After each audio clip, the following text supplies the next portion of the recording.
नमस्कार विद्यार्थियों, आपकी जीत हुई। बीपीएससी टीआरई में अब एकल परीक्षा होना निर्धारित कर दिया गया। भाई देखते ही देखते एकदम मजाक बनता चला जा रहा था। आप एस्टेट कराते हैं, एस्टेट की परीक्षा भी ठीक ठाक स्तरीय होती है, इतनी कमजोर नहीं होती, विद्यार्थी उसको पढ़ करके देता है।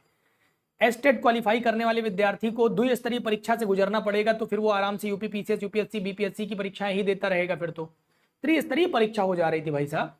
अब समझिए इसमें क्या क्या निर्णय लिए गए हैं। विद्यार्थियों की जीत हुई है क्लियर तरीके से। बीपीएससी में विद्यार्थियों ने अपने विजय का झंडा लहरा दिया है और इसमें अभी आप लगातार देख सकते हैं एक लेटर भी जारी हुआ है और आदरणीय सम्राट चौधरी जी ने एक ट्वीट भी किया है। कहे हैं कि छात्रों की मांगों को लेकर के सरकार शुरू से गंभीर रही है। अब छात्रों की मांगों के संदर्भ में निर्णय लिया गया है कि टीआरई 4 की जो परीक्षा है वो एकल चरण में आयोजित की जाएगी। ये हल्का स्टेटमेंट नहीं है। जब किसी राज्य के सर्वाधिक बड़े पद पर बैठा हुआ कोई व्यक्ति अगर कोई निर्णय लेकर के ट्वीट कर रहे हो तो वो हल्की बात नहीं हो सकती है। और इसका एक लेटर भी जारी किया गया है। टीआरई अब केवल और केवल एकल चरणीय परीक्षा होगी, यानी अगर आप टीजीटी शिक्षक बनना चाहते हैं अथवा पीजीटी शिक्षक बनना चाहते हैं अथवा 6 से 8 के लिए जूनियर शिक्षक बनना चाहते हैं अथवा 1 से 5 के लिए प्राइमरी के शिक्षक बनना चाहते हैं, तो आपके पास योग्यता के रूप में एस्टेट का लेवल 1 टीजीटी के रूप में और एस्टेट का लेवल 2 आपके पीजीटी के रूप में और सीटेट को आप जो है क्वालिफाई किए होने चाहिए। लेवल 2 जो आपका सीटेट होता है 6 से 8 के लिए, और सीटेट आपके पास क्वालिफाई होना चाहिए लेवल 1 जो प्राइमरी के लिए कराया जाता है। हालांकि इसमें एक चीज को लेकर के और आवाज उठाई गई है कि सीटेट अपियरिंग वालों को भी मौका दिया जाए। इस बार सीटेट जो है 6 सितंबर को होना था, लेकिन 6 सितंबर को ये परीक्षा नहीं हो सकी। इसमें इसका पोर्टल दोबारा से खोल दिया गया है। जो विद्यार्थी अभी तक सीटेट क्वालिफाई नहीं है वो सीटेट में फॉर्म भर दें, जरूर अवश्य से अवश्य भर दें। 31 अगस्त इसकी लास्ट डेट बताई जा रही है। और जो लोग टीजीटी पीजीटी बनना चाहते हैं लेकिन उनके पास एस्टेट लेवल 1 या लेवल 2 क्वालिफाई नहीं है, तो इनके लिए भी 31 अगस्त तक लास्ट डेट है, ये फॉर्म भर दें। इसकी प्रक्रिया पर हमारी अलग से वीडियो पड़ी हुई है, आप जाकर के आराम से देख सकते हैं। आज मेरा मुद्दा है कि क्या क्या चीजें बदल दी गई हैं। अब टीआरई किस स्तर पे होगी, टीआरई 4 कैसे होगा, उसमें क्या क्या निर्णय लिया गया उस पर बात करेंगे।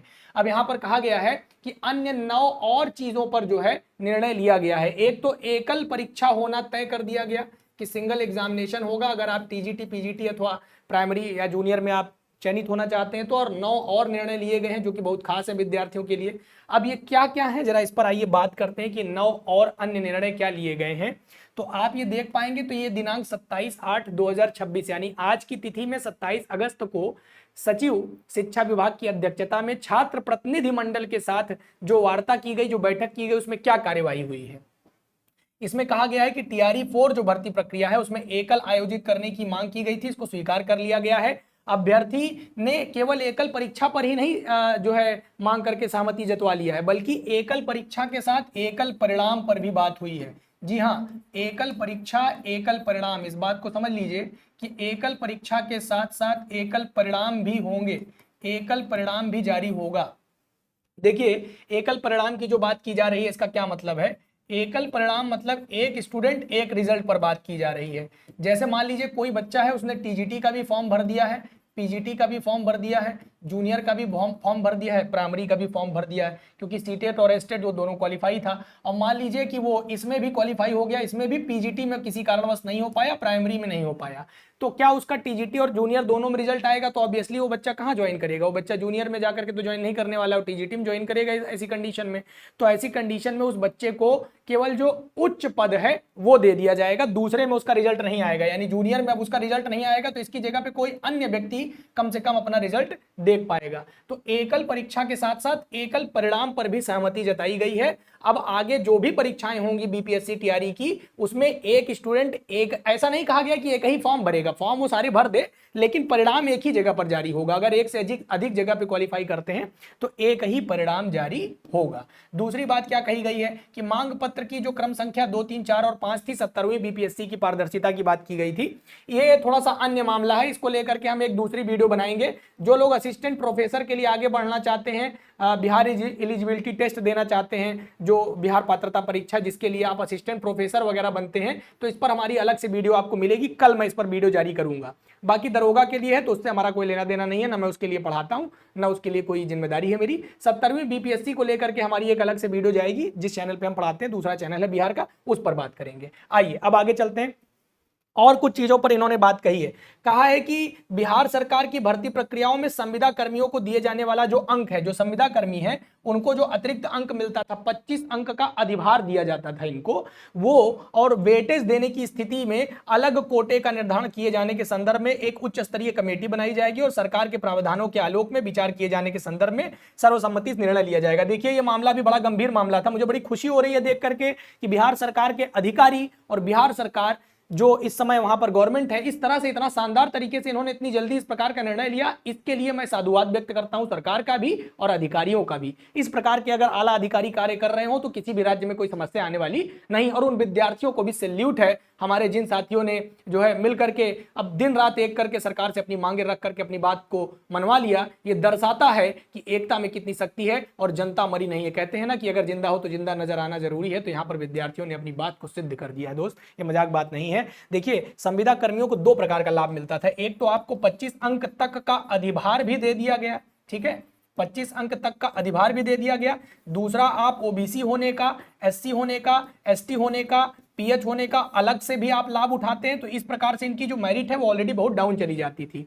तो इस पर जो है ये नहीं कहा जा रहा है कि हटा दिया गया, ऐसा बिल्कुल नहीं है। इसको हटाने पर कोई सहमति नहीं व्यक्त हुई है, बल्कि कहा गया है कि इस पर पूर्णतः विचार करके इसको और व्यवस्थित करना, कि इसको 25 अंक से थोड़ा कम कर लिया जाए, या अगर आप ये वेटेज ले रहे हैं तो उसमें कितना अंक, जैसे ओबीसी के हिसाब से कितना मिलना चाहिए, एसटी के हिसाब से कितना नंबर, एसटी के हिसाब से कितना नंबर, और अगर आप जनरल कैटेगरी के हैं तो ये वाला लाभ तो आपको मिलता नहीं है, केवल अधिभार मिलेगा, तब आपको कितना नंबर मिलना चाहिए। इसमें अगर आप ईडब्ल्यूएस कैटेगरी में आते हैं तो आपको कितना नंबर मिलना चाहिए। इन सब पर कमेटी बन करके बातचीत होगी, आगे निर्णय लिया जाएगा।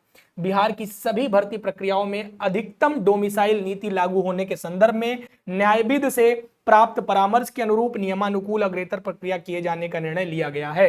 देखिए अभी अन्य राज्य के विद्यार्थी इस भर्ती परीक्षा का हिस्सा बन सकते हैं, गौर करिएगा।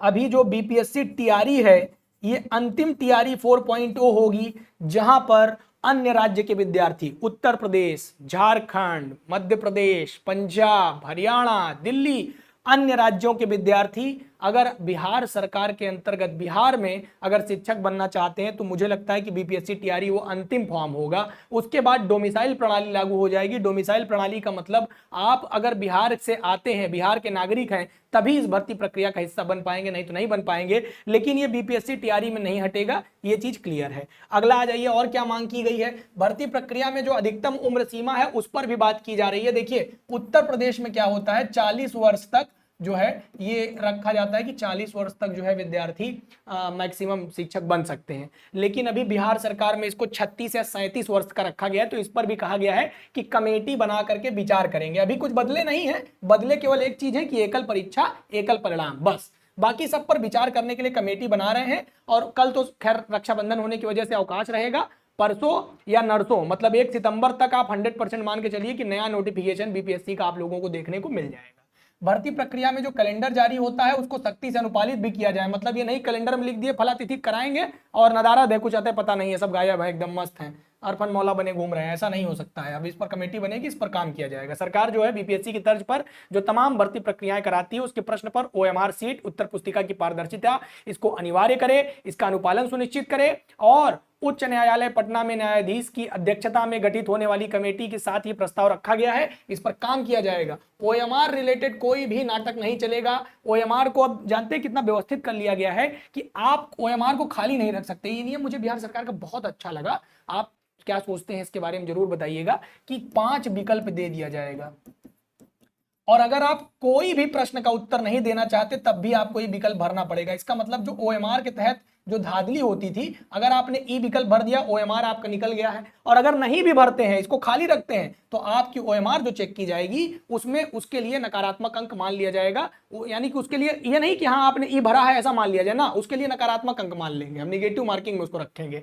तो निगेटिव मार्किंग को लेकर के अभी तक कोई स्पेशल निर्णय नहीं लिया गया है कि नकारात्मक अंकन होगा कि नहीं होगा। अभी इस पर कमेटी देखिए क्या करती है। हाँ, बात करने के लिए जरूर कहा गया है नेगेटिव मार्किंग को लेकर के कि आगे क्या होगा। लेकिन नेगेटिव मार्किंग के लिए आप यस में भी और नो में भी मान के चलिए कि मामला कहां तक जाएगा। ठीक है। और क्या कह रहे हैं कि बीपीएससी द्वारा आयोजित जो एईडीओ की परीक्षा थी, एईडीओ की परीक्षा जो बिहार राज्य सरकार में एईडीओ की परीक्षा थी, ये सैनिटरी आदि परीक्षाओं के पेपर लीक की निष्पक्ष जांच होगी, ईओयू द्वारा इसका नियम संगत आवश्यक कार्यवाही कराई जाएगी। इस परीक्षा के लिए मैंने पढ़ाया था, मुझे बहुत अच्छे से याद है। इसमें पत्रलेखन और निबंध का पूरा कल्चरल मतलब कंप्लीट मैंने इसका पढ़ाया था, हिंदी पढ़ाया था, बहुत बढ़िया से। बहुत सारे विद्यार्थी हमारे चयनित होते, हम लोगों ने बहुत शानदार, मतलब समझिए कि लगभग 30 से 40 हजार विद्यार्थी मैंने पढ़ाए हैं एईडीओ के लिए। मुझे बहुत अच्छे से जानकारी है कि विद्यार्थी कितने रुष्ट हुए थे बाद में, जब भी भर्ती परीक्षा के लिए पता चला कि पेपर आउट हो गया, बाद में उन लोगों का मुंह लटक गया था बेचारों का। वो बीपीएससी दे रहे हैं, परीक्षा दे रहे हैं,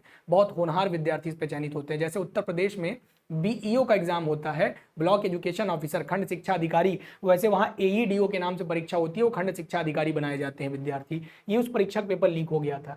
तो ये पूरा मामला था जो आपके सामने रखा गया है, अब ये मैंने एकदम स्पष्ट कर दिया। अब देखिए यहां पर पूरी बात कुल मिलाकर के 9 मांग कंप्लीट कराई गई है। अब देखिए, अब बात रही तैयारी कैसे करें सरकार। अब तो मामला अब शुरू होता है कि तैयारी कैसे की जाए। ये तो सरकार ने मान लिया है ना, अब इसके लिए क्या योग्यता चाहिए होती है। तो देखिए, अगर आप टीजीटी देना चाहते हैं तो टीजीटी देने के लिए क्या चाहिए होता है, अगर आप पीजीटी देना चाहते हैं तो क्या होता है, आपके पास क्या रहना चाहिए।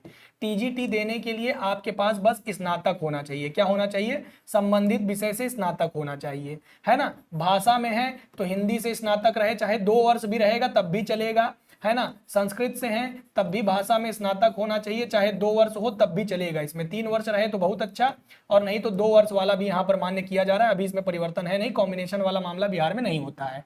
और अगर आप अंग्रेजी से हैं तब भी यही नियम लागू होता है। तो भाषा पे तो ये नियम लागू हो जाता है, 2 ईयर रहे तब भी चलेगा, 3 ईयर तब भी चलेगा। लेकिन अगर आप सामान्य अध्ययन विषय से अगर आप डालते हैं तो सामान्य अध्ययन के लिए यहाँ नियम थोड़ा सा अलग है। सामान्य अध्ययन के लिए आपके पास इतिहास या भूगोल में से कोई एक विषय अनिवार्य रूप से होना चाहिए, और इसके साथ ये दोनों में से कोई एक अनिवार्य रूप से होना चाहिए। इसके साथ आपका पॉलिटी और इकोनॉमिक्स में से जिसके साथ भी कॉम्बिनेशन बनेगा उसी के आधार पे आपकी परीक्षा करा ली जाएगी। और इसके साथ आपके पास क्या होना चाहिए, बीएड होना चाहिए, और साथ में स्टेट लेवल 1 क्वालिफाई होना चाहिए। अगर आप लेवल 1 क्वालिफाई हैं तो ठीक है, नहीं तो इसके लिए मेरे यहाँ पे क्लासेस चल रही हैं, आप हमारे चैनल को सब्सक्राइब कर लीजिए। और ये हमारा नंबर है 9451178276।